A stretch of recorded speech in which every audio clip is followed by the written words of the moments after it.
Hello everyone. இந்த வீடியோவில் நம்ம என்ன பார்க்க போகிறோம் அப்படின்னா, சயின்ஸ் வந்து இன்றைக்கி ஸ்டார்ட் பண்ணிடலாம். ஃபஸ்ட்டு வந்து அணு அமைப்புங்கிற டாபிக் பார்க்கலாம். இது வந்து எங்கெல்லாம் கவர் ஆகுதுன்னு பார்த்தோம் அப்படின்னா, 7th 8th 9th வந்து அணு அமைப்புங்கிற ஒரு லெசன் கொடுத்துருப்பாங்க. அப்புறம் வந்து 10th எடுத்துக்கிட்டோன்னா அணுக்களும் மூலக்கூறுகளும் அப்படின்னு சொல்லிட்டு தலைப்பு கொடுத்துருப்பாங்க. இது எல்லாமே கம்பைன் பண்ணி தான் உங்களுக்கு இந்த நோட்ஸ் எடுத்துகிட்டு வந்திருக்கேன். மோஸ்ட்லி வந்து கொஸ்டின் ஏரியா எங்கன்னு பார்த்தோம் அப்படின்னா 9th 10th தான் அதிகப்படியான கொஸ்டின்ஸ் கேட்பாங்க.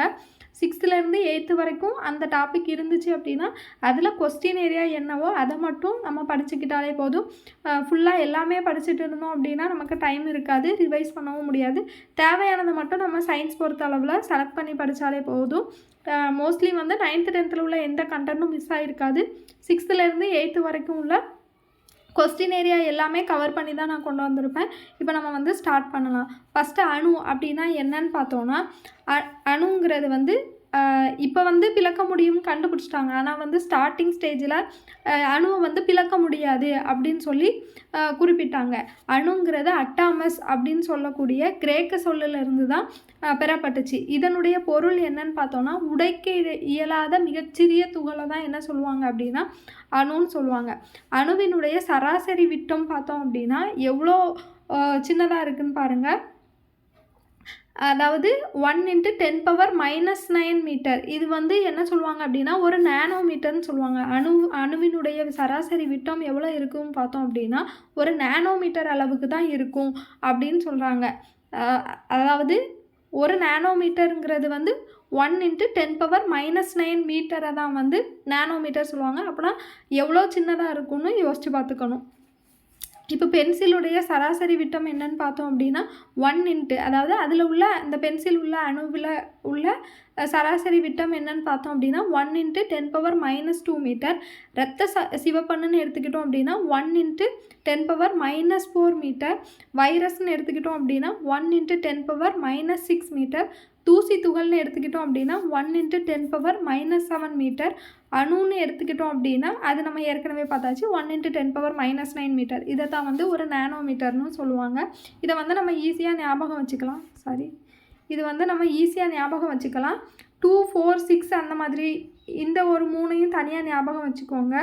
2 4 6. அதுக்கப்புறம் வந்து 6க்கு அப்புறம் அடுத்தது 7, அப்புறம் 1 விட்டு 9. இந்த 7 9 தனியாக வச்சுக்கோங்க. 2 வித்தியாசம் வந்து 2 கிடைக்கும். 9க்கும் 7க்கும். இங்கே பார்த்தோம் அப்படின்னா 2 4 6 எல்லாத்துக்குமே வந்து வித்தியாசம் வந்து 2 கிடைக்கும் அப்படின்னு ஞாபகம் வச்சுக்கோங்க. ஈஸியாக வந்து படிச்சிடலாம். நெக்ஸ்ட்டு வந்து அணுக்கொள்கை ஃபஸ்ட்டு வந்து கண்டுபிடிச்சிருப்பாங்க இல்லையா. ஃபஸ்ட்டு அணுக்களை பற்றி ஒவ்வொருத்தவங்களும் ஒவ்வொரு மாதிரியான கருத்துக்களை வந்து கொண்டு வந்திருப்பாங்க. சயின்ஸுன்னு நம்ம எடுத்துக்கிட்டாலே அவங்க வந்து நாள் போக போக அதாவது காலம் வர வரைக்கும் முன்னாடி புதுசாக கண்டுபிடிச்சிட்டு இருப்பாங்க. அப்போது அது நமக்கு முன்னாடி சொன்னவங்க வந்து கரெக்டாக சொன்ன சொல்லியிருப்பாங்க இல்லையா. அதில் எதெல்லாம் கரெக்டு எதெல்லாம் தப்புங்கிறத வந்து நாள் போக போக கண்டுபிடிச்சிட்டே இருப்பாங்க. அதே மாதிரி அணுவை பற்றி நிறைய பேர் வந்து நிறைய கொள்கைகள் வந்து சொல்லியிருப்பாங்க. அதை நம்ம ஸ்டார்டிங்கில் இருந்தே பார்க்கலாம். ஜான் டால்டன் சொல்லியிருப்பாங்க. இப்போ யார் என்னென்ன சொன்னாங்கங்கிறத நம்ம அடுத்து நம்ம பார்க்க போகிறோம் பின்னாடி. இப்போ வந்து யாரெல்லாம் அணு கொள்கைகளை பற்றி என்னென்ன பெயர்லாம் வருதுன்னு மட்டும் ஜஸ்ட்டு தெரிஞ்சுக்கோங்க. அதுக்கப்புறம் யார் என்னென்ன பண்ணியிருப்பாங்கங்கிறத நம்ம டீட்டெயிலாக பார்க்கலாம். இப்போ ஃபஸ்ட்டு வந்து ஜான் டால்டன் அவர் தான் வந்து ஃபஸ்ட்டு அணுவை வந்து கண்டறிஞ்சிருப்பார். 1808 வந்து அணுக்கொள்கையை வந்து வெளியிட்டிருக்காரு. அதுக்கப்புறம் ஜே தாம்சன் இவர் வந்து எலக்ட்ரானை வந்து கண்டுபிடிச்சிருப்பார். அதுக்கப்புறம் ரூதர்ஃபோர்டுன்னு எடுத்துக்கிட்டோம் அப்படின்னா உட்கருவை வந்து கண்டுபிடிச்சிருப்பார். அப்புறம் வந்து ஜேம்ஸ் ஹார்ட்விக் இவர் வந்து நியூட்ரானை வந்து கண்டுபிடிச்சிருப்பார். அப்புறம் வந்து நீல்ஸ் போர் வந்து அந்த ஆற்றல் மட்டத்தில் வந்து எத்தனை ஆர்பிட்டால்கள் இருக்கும், ஒவ்வொரு ஆற்றல் மட்டத்திற்கும் எத்தனை ஆர்பிட்டால்கள் இருக்குதுங்கிற கொள்கையை வந்து கொண்டு வந்தவர் இந்த நீல்ஸ் போர் தான். இப்போ நம்ம வந்து டீட்டெயில்டாக பார்க்கலாம். அதுக்கப்புறம் நவீன அணுக்கொள்கைன்னு எடுத்துக்கிட்டோம் அப்படின்னா இந்த ஃபார்முலாவை வச்சு தான் கணக்கிடுறாங்க. ஒரு அணுவின் நிறையிலிருந்து அதனுடைய ஆற்றலை வந்து கணக்கிட முடியும்னு சொல்லியிருக்காங்க. அதுதான் வந்து ஈக்குவல் டு mc². இந்த ஃபார்முலா ரொம்பவே ஃபேமஸ் ஆனது. அதுக்கப்புறம் இப்போ நம்ம ஒவ்வொருத்தங்களும் என்ன சொல்லியிருக்காங்கங்கிறத வந்து ஸ்டார்டிங்லேருந்து இப்போ வரைக்கும் ஃபுல்லாகவே பார்த்துடலாம். ஃபஸ்ட்டு வந்து ஜான் டால்டனுடைய அணுக்கொள்கை. முதல்ல அணுக்கொள்கையை வெளியிட்டவர் யாருன்னு கேட்டாங்கன்னா இவர் தான் ஜான் டால்டன் தான் வந்து வெளியிட்டிருப்பார்.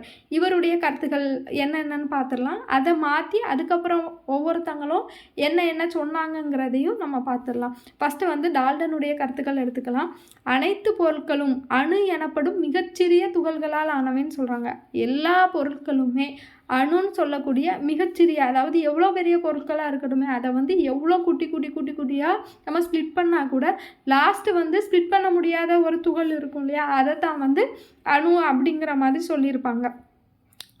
ஒரே தனிமத்தின் அணுக்கள் அனைத்து பண்புகளிலும் ஒத்தி இருக்கும். அதாவது எக்ஸாம்பிளுக்கு அளவு, வடிவம், நிறை இது எல்லாமே ஒரே தனிமத்தினுடைய அணுக்கள் வந்து அனைத்து பண்புகளிலும் ஒத்தி இருக்குங்கிற மாதிரி சொல்லியிருப்பாங்க. ஆனால் அதுக்கப்புறம் வரவங்க என்ன சொல்கிறாங்கங்கிறதையும் பார்த்துடலாம். வெவ்வேறு தனிமத்தின் அணுக்கள் அவற்றின் வடிவம், அளவு, நிறை போன்ற பண்புகளில் வந்து வேறுபாடு இருக்குதுன்னு சொல்லியிருப்பாங்க. இந்த கருத்தையும் பின்னாடி ஒருத்தவர் தவறுன்னு சொல்லியிருப்பாங்க. அதை நம்ம பார்த்துடலாம். ஒரே தனிமத்தின் அணுக்கள் வந்து எல்லாமே ஒரே மாதிரி இருக்கும்னு சொல்லுவாங்க. வெவ்வேறு தனிமத்தின் அணுக்கள் எல்லாமே வந்து அவற்றினுடைய வடிவம், அளவு, நிறை போன்றவற்றில் வேறுபட்டு இருக்கும் அப்படின்னு சொல்லிட்டு யார் சொல்லியிருப்பார் அப்படின்னா டால்டன் வந்து சொல்லியிருப்பாங்க. இது கரெக்டாக தப்பான்னு பார்க்கலாம். அதுக்கப்புறம் அணுவை வந்து ஆக்கவோ அழிக்கவோ முடியாதுன்னு சொல்லியிருப்பாங்க. அதுக்கப்புறம் என்ன சொல்லியிருப்பாங்கன்னு பார்த்தோம் அப்படின்னா வெவ்வேறு தனிமத்தின் அணுக்கள் இணைந்து மூலக்கூறுகள் மற்றும் சேர்மங்கள் உருவாகின்றனன்னு சொல்லியிருப்பாங்க. அணு என்பது வேதிவினையில் ஈடுபடக்கூடிய மிகச்சிறிய துகள்னு சொல்லி டால்டன் வந்து சொல்லியிருப்பாங்க. இப்போ இதனுடைய சிறப்புகள் என்னன்னு பார்த்தோம் அப்படின்னா பெரும்பாலான திரவங்கள் மற்றும் வாயுக்களுடைய பண்புகளை வந்து இந்த அணு வந்து விவரிக்கிறதுன்னு சொல்லியிருப்பாங்க. பெரும்பாலான திரவங்கள் மற்றும் வாயுக்களின் பண்புகளை விவரிக்கின்றதுன்னு சொல்லியிருப்பாங்க. அப்புறம் வேதி சேர்க்கை விதி மற்றும் பொருண்மை அழிவின்மை விதியை வந்து யார் தான் சொல்லியிருப்பாங்க அப்படின்னா இந்த டால்டனுடைய அணுக்கொள்கையில் தான் சொல்லியிருப்பாங்க. வேதி சேர்க்கை விதி மற்றும் பொருண்மை அழிவின்மை விதியை வந்து இது வந்து விளக்குகிறதுன்னு சொல்லியிருப்பாங்க. அப்புறம் தனிமங்களின் மூலக்கூறுகள் மற்றும் சேர்மங்களின் மூலக்கூறுகளுக்கிடையான வேறுபாடுகளையும் இந்த கொள்கை வந்து விவரிச்சுது அப்படின்னு சொல்கிறாங்க. இப்போ என்னென்னலாம் நோட் பண்ணிக்கோங்க. பெரும்பாலான திரவங்கள் மற்றும் வாயுக்களுடைய பண்பை வந்து இந்த டால்டனுடைய அணுக்கொள்கை வந்து குறிப்பிட்டிருக்கும். அதுக்கப்புறம் வேதி சேர்க்கை விதி மற்றும் பொருண்மை அழிவின்மை விதியை வந்து விளக்கியிருக்கும். தனிமங்கள் மூலக்கூறுகள் மற்றும் சேர்மங்களின் மூலக்கூறுகளுக்கு இடையான வேறுபாடுகளையும் விளக்கியிருக்கும். அப்புறம் இதில் என்னென்ன குறைகள் இருந்துச்சுன்னு பார்த்தோம் அப்படின்னா அணு வந்து பிளக்க முடியாத சிறிய துகள் என்பது தவறு. அதை வந்து பிளக்க முடியும்னு சொல்லிட்டு கண்டுபிடிச்சிருவாங்க.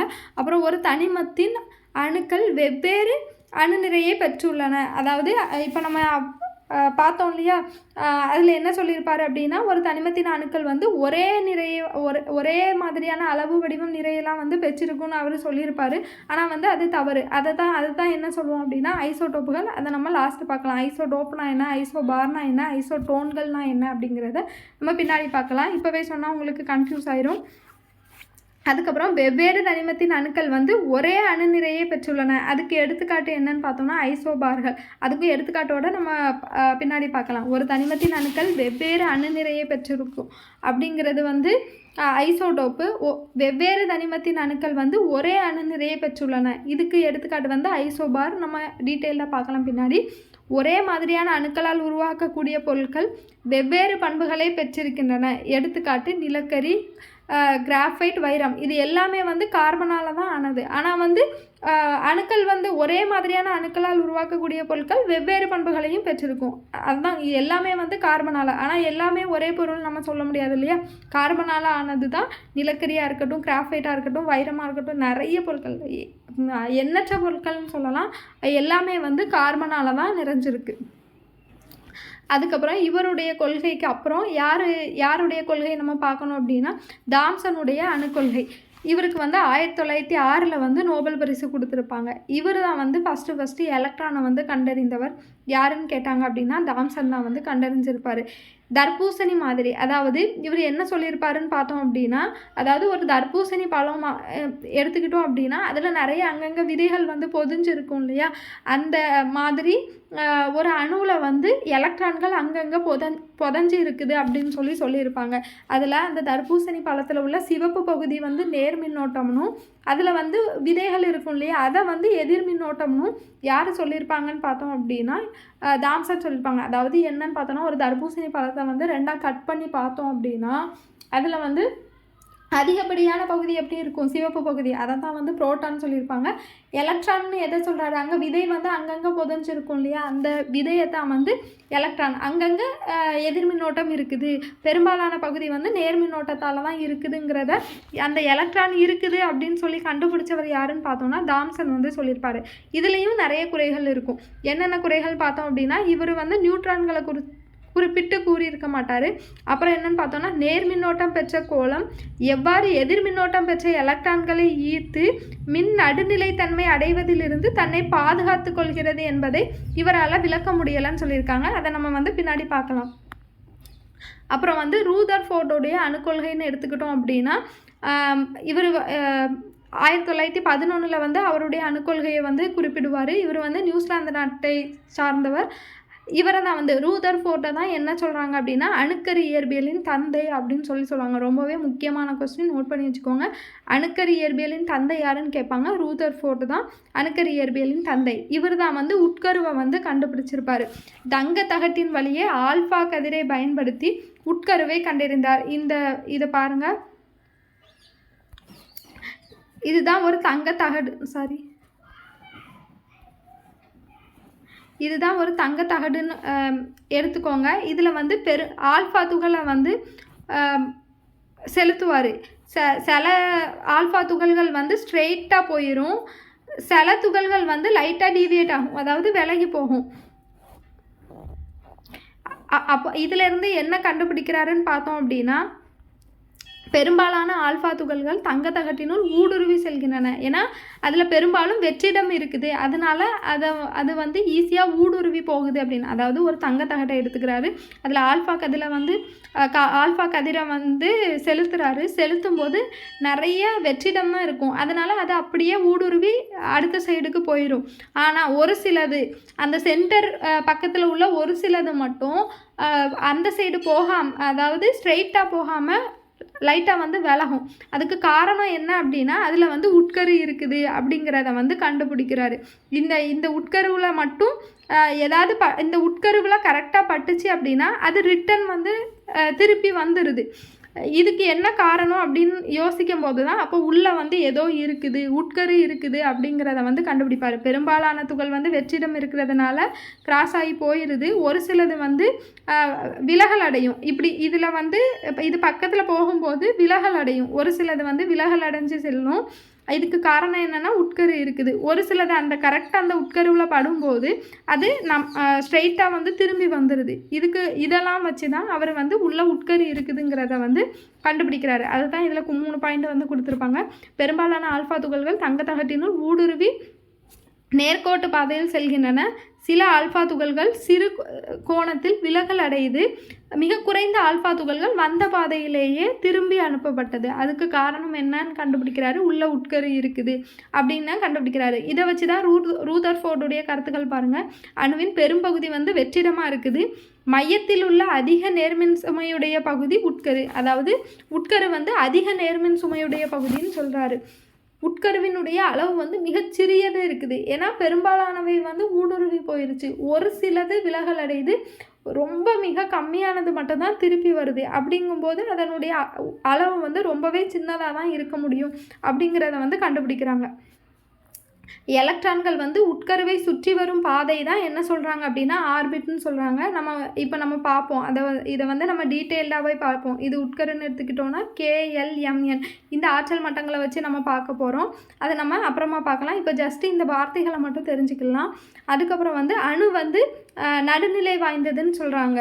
அணுவில் வந்து புரோட்டானும் எலக்ட்ரானும் ஈக்குவலாக தான் இருக்கும், அப்படி சரிசமமாக இருக்கும்னு சொல்லிட்டு குறிப்பிடுறாங்க. அப்புறம் ரூதர்ஃபோர்டுடைய அணு அமைப்புன்னு எடுத்துக்கிட்டோம் அப்படின்னா சூரிய குடும்பத்தின் அமைப்போடு ஒத்துள்ளது. இது வந்து ரொம்பவே முக்கியமானது.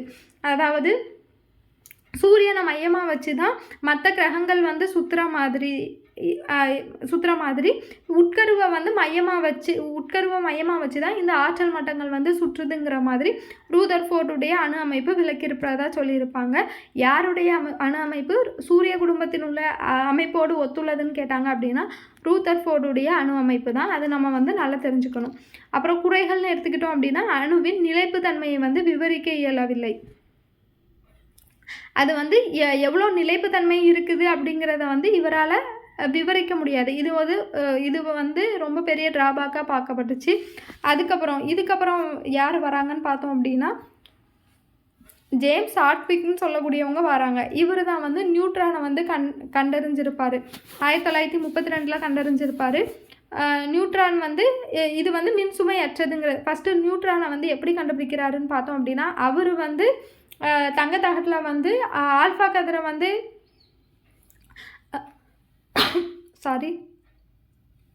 தங்கத்தகட்டில் வந்து ஆல்ஃபா கதிரை வந்து செலுத்தியிருப்பார். இவர் வந்து பெரிலியம் அணுவை வந்து ஆல்ஃபா கதிரை வந்து கொண்டு தாக்குவார். அப்போ வந்து இவர் வந்து என்ன கண்டுபிடிக்கிறாருன்னு பார்த்தோம் அப்படின்னா நியூட்ரானை வந்து கண்டுபிடிக்கிறாரு. இவர் வந்து யாருன்னு பார்த்தோம் அப்படின்னா ஜேம்ஸ் ஹாட்விக் வந்து யாருன்னு பார்த்தோம் அப்படின்னா ரூதர்ஃபோர்டுடைய மாணவர் தான் ஜேம்ஸ் ஹாட்விக். ரூதர்ஃபோர்ட் பார்த்தோம் இல்லையா, உட்கருவை கண்டுபிடிச்சவர், அவருடைய மாணவர் தான் வந்து நியூட்ரானை வந்து கண்டுபிடிக்கிறாங்க. இவர் என்ன சொல்கிறாருன்னு பார்த்தோம் அப்படின்னா அணுவினுடைய நிறை வந்து நியூக்ளியான்களை பொறுத்தது அப்படின்னு சொல்கிறாங்க. நியூக்ளியான்கள் அப்படின்னா என்னன்னு பார்த்தோன்னா புரோட்டான்களும் எலக்ட்ரான்களும் சேர்ந்ததை தான் என்ன சொல்கிறாங்க அப்படின்னா நியூக்ளியான்கள் சொல்கிறாங்க. அப்போ அணுவின் நிறை வந்து எதை பொறுத்தது அப்படின்னு சொல்கிறாங்கன்னா நியூக்ளியான்களை பொறுத்ததுன்னு சொல்கிறாங்க. அப்புறம் அணுன்னு எடுத்துக்கிட்டோம் அப்படின்னா புரோட்டான், எலக்ட்ரான், நியூட்ரான் என்ற அடிப்படை துகள்களை கொண்டுள்ளது. ஒரு அணுன்னு எடுத்துக்கிட்டோம் அப்படின்னா அதில் வந்து புரோட்டான் இருக்கும், எலக்ட்ரான் இருக்கும், நியூட்ரான் இருக்கும். இந்த அடிப்படை துகள்களை கொண்டது தான் என்ன சொல்கிறாங்க அணுன்னு சொல்கிறாங்க.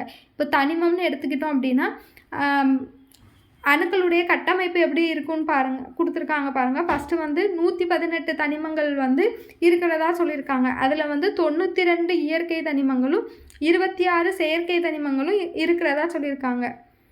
இயற்கை தனிமங்களுக்கு வந்து எடுத்துக்காட்டுன்னு பார்த்தோம் அப்படின்னா தாமிரம், இரும்பு, தங்கம், வெள்ளி இந்த மாதிரி நிறைய தனிமங்கள் இருக்குது. செயற்கை தனிமங்கள்னு எடுத்துக்கிட்டோம் அப்படின்னா டெக்னீசியம், புரோமித்தியம், நெப்டியூனியம், புளூட்டோனியம் இதெல்லாம் வந்து செயற்கை தனிமங்களாக குறிப்பிடுறாங்க. இப்போ புரோட்டான்கள்னால் என்ன, நியூட்ரான்கள்னால் என்ன, எலக்ட்ரான்கள்னால் என்னன்னு பார்க்கலாம் ஒன் பை ஒன்னாக. புரோட்டான்கள்னால் என்னன்னு எடுத்துக்கிட்டோன்னா அணுக்கருவினில் அமைந்துள்ள நேர்மின்னோட்டம் பெற்ற துகள் தான் புரோட்டான்கள். இது நம்ம எல்லாருக்குமே தெரிஞ்சது தான். புரோட்டான் வந்து நேர்மின் சுமை உடையது. நேர்மின்னோட்டத்தின் மதிப்பும் எதிர்மின்னோட்டத்தின் மதிப்பும் சமமாக இருக்கும். அப்படிங்கும்போது என்ன சொல்ல வராங்கன்னு பார்த்தோன்னா புரோட்டான்களுடைய மதிப்பும் வந்து எலக்ட்ரான்களுடைய மதிப்பும் சமமாக இருக்கும்னு சொல்கிறாங்க. அப்புறம் நெக்ஸ்ட்டு வந்து நியூட்ரான்கள்னு எடுத்துக்கிட்டோம் அப்படின்னா இது வந்து மின்சுமை கிடையாது. நியூட்ரான்களுக்கு வந்து மின்சுமை கிடையாது. ஹைட்ரஜன் தவிர அனைத்து அணுக்கருக்களும் நியூட்ரான்களை கொண்டுள்ளன. அதாவது ஹைட்ரஜனை தவிர எல்லா அணுக்கருக்களுமே நியூட்ரானை வந்து பெற்றிருக்குன்னு சொல்லியிருக்காங்க. அணுக்கருவினுள் நியூக்ளியான்கள் வந்து இருக்குன்னு சொல்கிறாங்க. அணுக்கருவினுள் நியூக்ளியான்கள் இருக்குன்னு சொல்கிறாங்க. நியூக்ளியான்கள்லாம் நம்ம ஏற்கனவே பார்த்துட்டோம். புரோட்டானும் ப்ளஸ் நியூட்ரானும் சேர்ந்தது தான் நியூக்ளியான்கள்.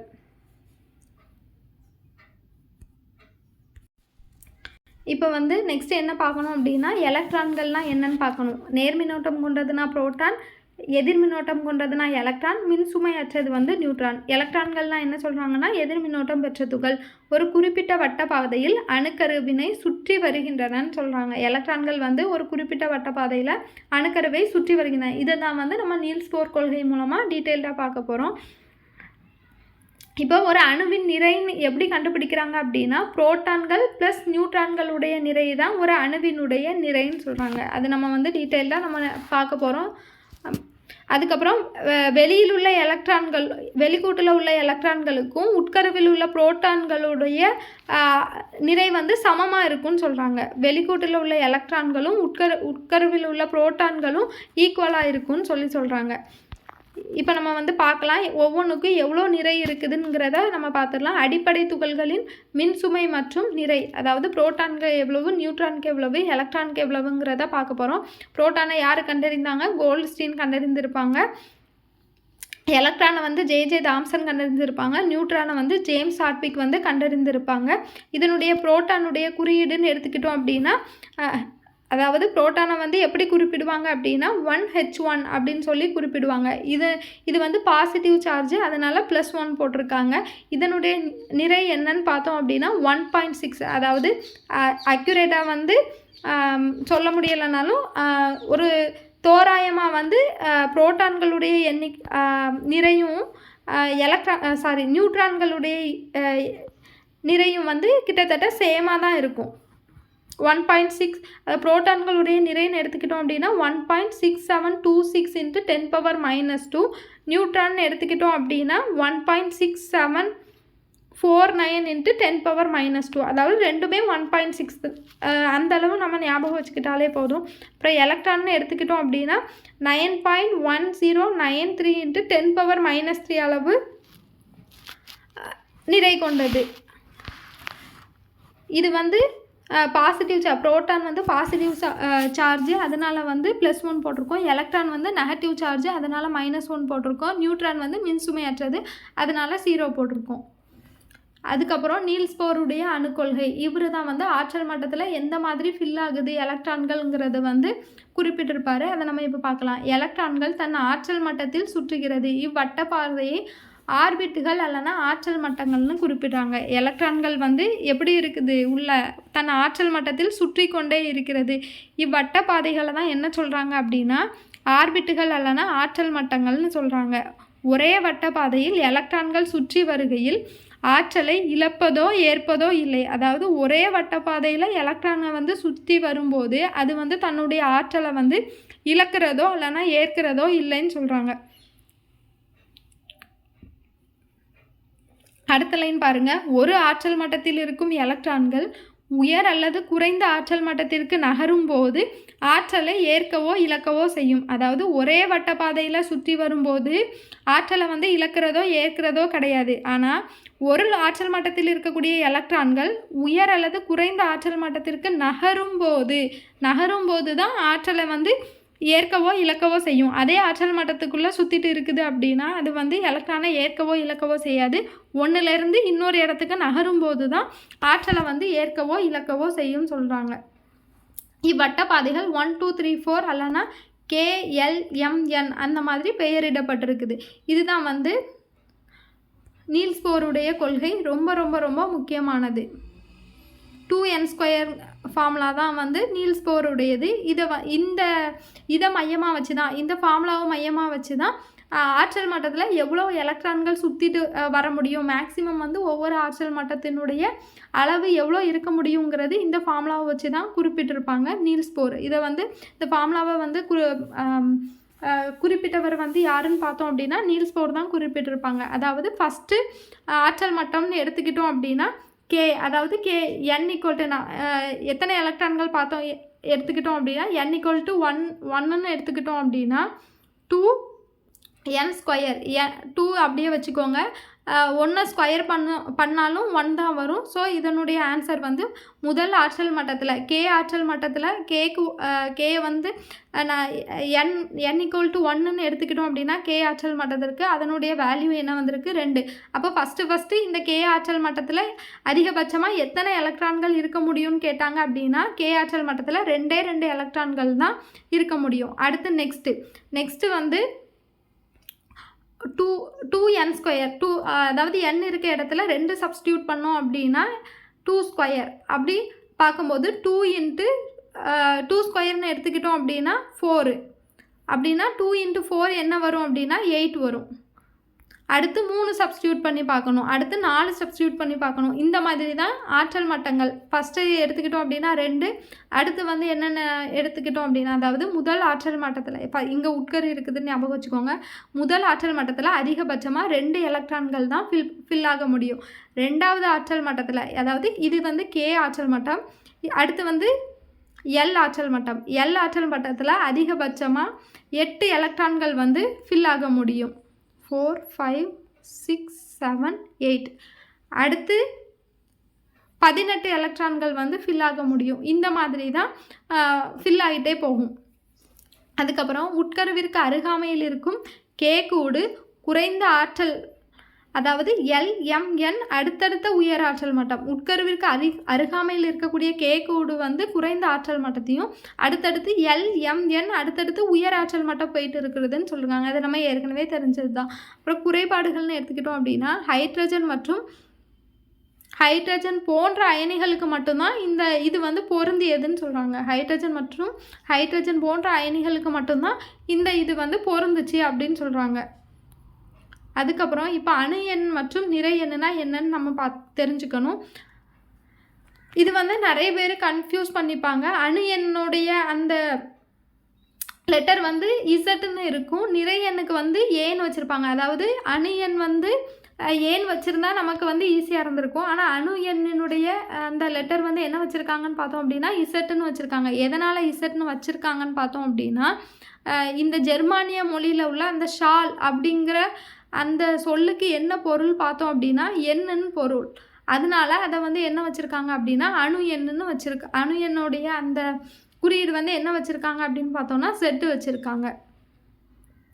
ஒரு அணுவில் காணப்படும் எலக்ட்ரான்கள் அல்லது புரோட்டான்களுடைய மொத்த எண்ணிக்கையை தான் என்ன சொல்கிறாங்க அப்படின்னா அணு எண் சொல்கிறாங்க. ஒரு அணுவில் காணப்படும் எலக்ட்ரான்கள் அல்லது புரோட்டான்களின் மொத்த எண்ணிக்கையை தான் என்ன சொல்கிறாங்க அப்படின்னா அணு எண் சொல்கிறாங்க. அப்புறம் நிறை எண்ணுன்னு எடுத்துக்கிட்டோம் அப்படின்னா அணுக்கருவில் உள்ள மொத்த புரோட்டான்கள் மற்றும் நியூட்ரான்களின் எண்ணிக்கையின் கூடுதலுக்கு சமம் சொல்கிறாங்க. அதாவது இதை எப்படி நம்ம பார்க்கலாம், இப்போ நம்ம பார்க்கலாம் டீட்டெயிலாக. இப்போ வந்து நம்ம எக்ஸாம்பிள் வச்சு பார்த்தோம் அப்படின்னா ஈஸியாக வந்து நமக்கு புரியும். இப்போ நம்ம கார்பன் எடுத்துக்கிட்டோம் அப்படின்னா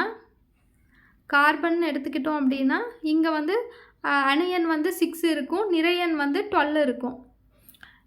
இப்போ இந்த அணு எண்ணை தான் என்ன சொல்கிறாங்க அப்படின்னா எலக்ட்ரான்கள்னு சொல்கிறாங்க.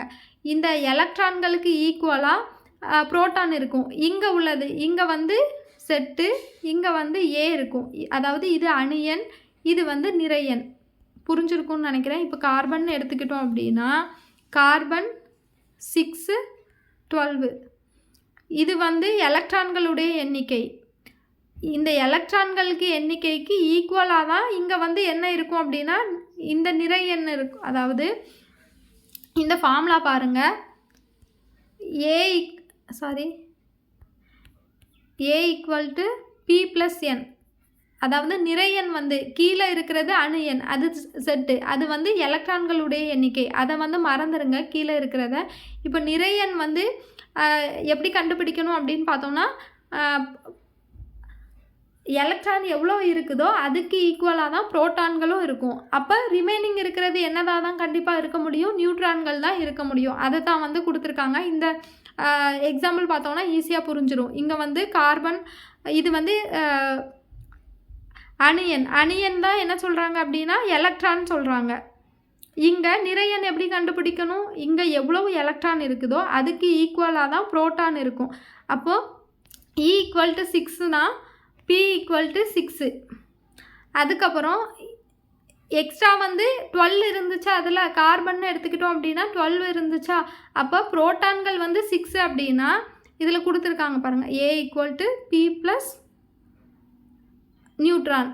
அப்போ இதில் வந்து அணு எண் வந்து எவ்வளோ இப்போ கண்டுபிடிக்கணும் அப்படின்னா நமக்கு வந்து தெரிஞ்சிருச்சு, நிறை எண் வந்து தெரிஞ்சிருச்சு, 12ன்னு சொல்லி தெரிஞ்சிருச்சு. புரோட்டான்கள் எண்ணிக்கை வந்து இங்கே எலக்ட்ரான் எண்ணிக்கை எவ்வளோ இருக்குதோ அதே அளவு தான் புரோட்டான் எண்ணிக்கை இருக்கும். அப்படி பார்க்கும்போது இங்கே 6 இருக்குதா, அதே அளவு தான் அப்போ புரோட்டான்களுடைய எண்ணிக்கை இருக்கும், எலக்ட்ரான் எண்ணிக்கைக்கு சமமாக தான் இருக்கும்.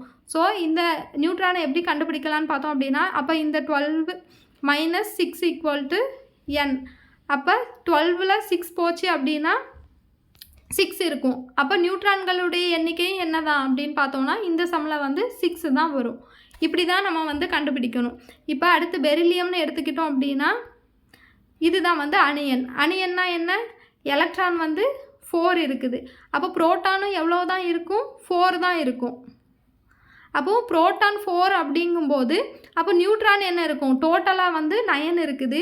அதில் வந்து புரோட்டான் வந்து 4, அப்போது நியூட்ரான் வந்து எவ்வளோ இருக்கும், 5 இருக்கும். இப்படி தான் வந்து கண்டுபிடிக்கணும் நம்ம. எந்த ஒரு தனிமத்திலும் அணு எண் தனிமத்தின் குறியீட்டிற்கு கீழேயும் நிறை எண் மேலேயும் குறிப்பிடப்படுகிறது. இப்போ நம்ம பார்த்தோம் இல்லையா, இப்போ கார்பன் எடுத்துக்கிட்டோம் அப்படின்னா 6 12ன்னு கொடுத்தோமா, அணு எண் வந்து கண்டிப்பாக அந்த தனிமத்திற்கு கீழேயும் நிறை எண் வந்து மேலேயும் தான் குறிப்பிடப்படும். ஆனால் இந்த சைடும் போடுவாங்க நிறை எண்ணை, இந்த சைடும் போடலாம். இப்படி கூட எழுதிக்கலாம், இப்படியும் எழுதிக்கலாம். இந்த சைடு போட்டாலும் ஒன்று தான், இந்த சைடு போட்டாலும் ஒன்று தான், எப்படி வேணாலும் கொடுத்துருப்பாங்க. அதுக்கப்புறம் என்னென்னு பார்த்தோன்னா 20 தனிமங்கள் லைனாக நம்ம பார்க்க போகிறோம். இந்த ஆர்டரில் நம்ம படித்து வச்சுக்கிட்டோம் அப்படின்னா ரொம்ப ரொம்ப ரொம்ப நல்லது. ஏன்னா சம்ஸ்லாம் வந்து ஒரு சிலதுக்கு வந்து வேல்யூ வந்து கொடுத்துருக்க மாட்டாங்க, நம்மளே வந்து போடுற மாதிரி இருக்கும். அதனால் நம்ம வந்து ஒரு 20 தனிமங்கள் வந்து லைனாக தெரிஞ்சு வச்சுக்கிட்டோம் அப்படின்னா நம்ம ஈஸியாக வந்து சால்வ் பண்ணிடலாம். இப்போ நம்ம பார்க்கலாம். அதுக்கு முன்னாடி மந்த வாயுக்கள் பற்றி கொடுத்துருக்காங்க பாருங்கள். மந்த வாயுக்கள்னால் என்னன்னு பார்த்தோன்னா, இப்போ நம்ம வந்து இந்த கூடுகள் வந்து ஃபில் ஆகுதுன்னு பார்த்தோம் இல்லையா, இது வந்து உட்கருன்னு எடுத்துக்கிடலாம். இது வந்து KLMN. இப்போ இதில் வந்து கரெக்டாக ஃபஸ்ட்டு கே கூட்டில் வந்து 2 எலக்ட்ரான்கள் தான் ஃபில் ஆக முடியும்னு நம்ம பார்த்தோம். நீல்ஸ் போருடைய அணுக்கொள்கையின்படி 2 எலக்ட்ரான் தான் ஃபில் ஆகுது. அப்படின்னு பார்க்கும்போது இதில் வந்து 2 எலக்ட்ரான்களும் கரெக்டாக ஃபில் ஆயிருச்சு அப்படின்னா இது வந்து மந்தவாயு கேட்டகரியில் வரும். இப்போ அடுத்ததில் வந்து 8 எலக்ட்ரான்கள் 2, 8 பார்த்தோம் இல்லையா, அந்த ஆர்டரில் தானே போகும். அந்த மாதிரி ரெண்டாவது இதில் வந்து 8 எலக்ட்ரான்கள் ஃபில் ஆயிருச்சு அப்படின்னா அது வந்து மந்தவாயுன்னு சொல்லுவாங்க. அதை நம்ம இப்போ டீட்டெயிலாக பார்க்கலாம். மந்தவாயுக்கள் வந்து அது ஆற்றல் மட்டத்தில் கரெக்டான அளவு எலக்ட்ரானை வச்சுருக்கிறதுனால அது வந்து இன்னொரு ஆற்றல் மட்டத்தில் உள்ள எலக்ட்ரான்களை வந்து கொடுக்குறதும் கிடையாது, வாங்குறதும் கிடையாது. ஏன்னா அது வந்து கரெக்டான அளவு வந்து எலக்ட்ரான்களை வச்சுருக்கும். ஸோ எலக்ட்ரான்களை ஏற்கிறதும் இல்லை, இழப்பதும் இல்லைன்னு குறிப்பிட்டிருக்காங்க. சரியான எலக்ட்ரான் கட்டமைப்பை பெற்றிருக்கிறதுனால அது யாருக்கிட்டையும் வாங்கவும் செய்யாது, யாருக்கும் கொடுக்கவும் செய்யாது. எடுத்துக்காட்டு வந்து ஹீலியம்னு எடுத்துக்கிட்டோம் அப்படின்னா அதனுடைய வேல்யூ வந்து 2. ஆர்கான்னு எடுத்துக்கிட்டோம் அப்படின்னா 10. அது ஃபஸ்ட் ஆற்றல் மட்டத்தில் 2, ரெண்டாவது ஆற்றல் மட்டத்தில் 8. கரெக்டாக அதுக்குள்ள ஆற்றல் மட்டத்தில் வந்து ஃபில் ஆகிருக்கும். அப்புறம் ஆர்கான்னு எடுத்துக்கிட்டோன்னா 2, 8, 8 டோட்டலாக வந்து 18. ஸோ இந்த மாதிரி ஃபில் ஆகுறதுனால இதை வந்து அதனுடைய ஆற்றல் அளவை வந்து எலக்ட்ரான் அளவு வந்து கரெக்டான அளவு பெற்றிருக்கிறதுனால அதை வந்து என்ன சொல்கிறாங்க அப்படின்னா மந்தவாயுக்கள்னு சொல்கிறாங்க. ஏன்னா யாருக்கூடையும் வினைபுரியாது, யாருக்கிட்டையும் ஏற்கவும் செய்யாது, யாருக்கிட்டையும் கொடுக்கவும் செய்யாது. அது அதோட இடத்துல வந்து கரெக்டாக இருக்கிறதுனால அதை வந்து மந்தவாயுன்னு சொல்கிறாங்க. மந்தவாயுக்களுக்கு எடுத்துக்காட்டுன்னு பார்த்தோம் அப்படின்னா helium, neon, argon, krypton, xenon, Radon இந்த மாதிரியெல்லாம் வந்து நிறைய வந்து உண்டு. நம்ம இப்போ அதை பார்க்கலாம். ஃபஸ்ட்டு நம்ம என்ன பார்க்கணும் அப்படின்னா 1லேருந்து 20 வரைக்கும் உள்ள தனிமங்கள் வந்து லைனாக ஆர்டர் படி படித்து வச்சுக்கிட்டோம் அப்படின்னா அது வந்து நமக்கு ரொம்பவே யூஸ்ஃபுல்லாக இருக்கும் நிறைய சம்ஸெல்லாம் வந்து சால்வ் பண்ணுறதுக்கு. ஃபஸ்ட்டு வந்து ஹைட்ரஜன், அப்புறம் ஹீலியம், அப்புறம் லித்தியம், அப்புறம் பெரிலியம், அப்புறம் போரான், அப்புறம் கார்பன், அப்புறம் நைட்ரஜன், அப்புறம் ஆக்சிஜன், அப்புறம் ஃப்ளூரின், அப்புறம் நியான், அப்புறம் சோடியம், அதுக்கப்புறம் வந்து magnesium, aluminium, silicon, phosphorus, sulphur, chlorine, argon, potassium, calcium. இந்த ஆர்டரில் இந்த 20 தனிமங்களை வந்து லைனாக படித்து வச்சுக்கோங்க. எதுக்கு என்னென்ன வேல்யூ வருங்கிறத வந்து நம்ம கரெக்டாக போடணும். அது எதனாலன்னு பார்த்தோம் அப்படின்னா இதில் ஒரு சம்ஸ் வந்து நம்ம இப்போ பார்த்தோம் அப்படின்னா நமக்கு வந்து புரிஞ்சிடும். இந்த தனிமங்களை வந்து ஆர்டர் படி படித்து வச்சுக்கிட்டோம் அப்படின்னா நமக்கு வந்து சம்ஸ் போடுறதுக்கு ரொம்பவே யூஸ்ஃபுல்லாக இருக்கும். இப்போ இந்த தனிமங்களை வச்சு தான் சேர்மங்கள் வந்து எப்படி உருவாகுதுங்கிறத அந்த விஷயத்தை வந்து நம்ம பார்க்கலாம். சேர்மங்கள் வந்து உருவாகிறதுக்கு காரணம் என்னன்னு பார்த்தோன்னா ஒவ்வொரு தனிமங்களும் அருகில் இருக்கக்கூடிய மந்த வாயுக்களின் கட்டமைப்பை பெற முயற்சிப்பதால் சேர்மங்கள் உருவாகிறது. இப்போ எடுத்துக்காட்டாக என்ன பார்க்கலாம் அப்படின்னா சோடியம் எடுத்துக்கிட்டோம் அப்படின்னா அதனோட வேல்யூ என்ன பார்த்தோம் 11. குளோரின் எடுத்துக்கிட்டோம் அப்படின்னா அதனுடைய வேல்யூ வந்து 17. இது வந்து குளோரினுடைய வேல்யூ வந்து 17. ஆனால் அதுக்கு அடுத்து வந்து ஆர்கானுடைய வேல்யூ வந்து 18ங்கும்போது நம்ம ஏற்கனவே பார்த்தாச்சு ஆர்கான் வந்து மந்தவாயு 2, 8, 8 அந்த மாதிரி ஃபில் ஆகிருக்கும்.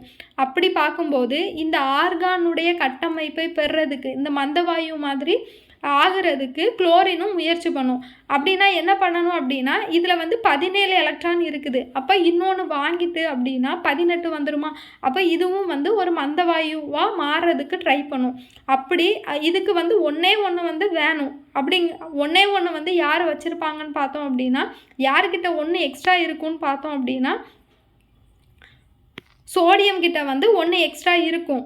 11, அதாவது 10 வரைக்கும் இருந்துச்சு அப்படின்னா இப்போ நம்ம பார்த்தோம் அப்படின்னா புரிஞ்சிடும். இது உட்கருன்னு வச்சுக்கலாம். இது வந்து K ஆற்றல் மட்டம். இதில் 2 எலக்ட்ரான்கள் இருக்குது.